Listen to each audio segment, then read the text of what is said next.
Redditors who knew men caught on to catch a predator before the show, what were they like? Didn't actually know the guy, but one guy showed up to the sting in a company semi-truck. It is blurred out in the episode, but the company is Covenant Transport. I went to work for them a few years after the episode. During orientation they gave us a list of things that will result in immediate termination. Things like driving under the influence, failing a drug screen, and impromptu meetings with Chris Hansen. That's good they had a sense of humor about it. I went to school with Rob Klein. From what I can remember of him was that he was quiet and kept to himself. He never did anything to label himself a creep. His excuse for showing up has to be one of the worst. Rob said he showed up to let the 13-year-old girl know he wasn't going to be able to hang out after making the 2-hour drive there. He also throws his brother under the bus for the child porn that is on his computer. I'm surprised none of them ever pulled the big brain move of yelling it finally worked. I've been trying so hard to get on your show. Huge fan. I know who you is, Chris Hansen. I likes you and I wants you. This might work if you never ask for pictures and keep it page 13. Like no sex talk or dick pics. Even mention you'd love to meet Chris Hansen in the chat. That's the excuse like half of them gave, wasn't it? I just drove here to tell her to be careful about who she talks to online. And you brought wine and condoms to do that?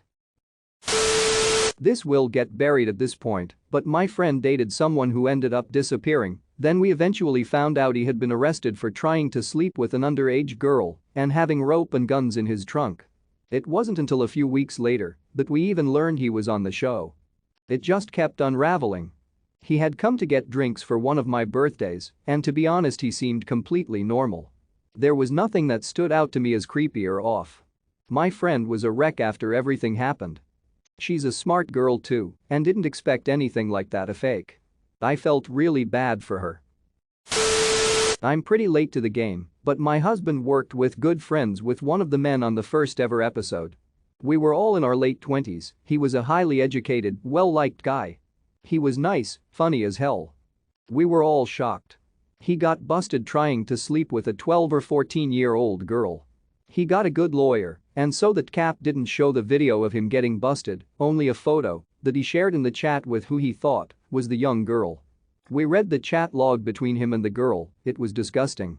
He called my husband one time after the show aired to say that this was the first time he did anything like this, and he got caught up in the taboo nature of it. Never spoke to him again. Edit, my husband and I realized after the air show aired in the fall that we saw the day after he got busted, I believe it was August when he got busted. We accidentally ran into him and got a drink to chat for a bit.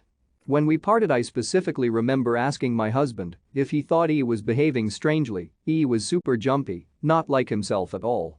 It is strange to realize that he continued to work and hang out with my husband and our friends for the months between getting busted and the show going on air.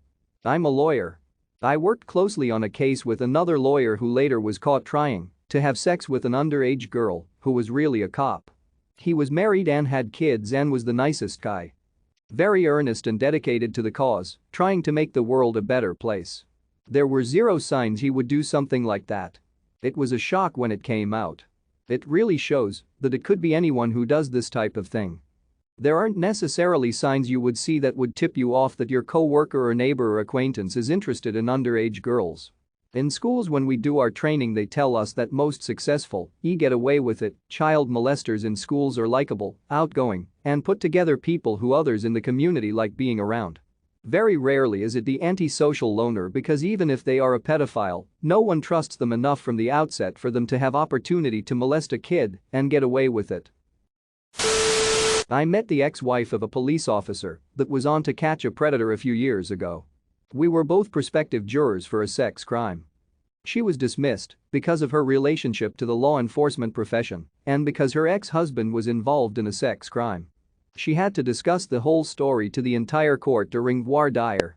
Voir dire in my experience was pretty awkward. Everybody in a big group has to talk about their weird life's baggage in front of everyone else and answer personal questions. One journalist that was a prospective juror had something to tell the court privately, and they had to dismiss us all from the room.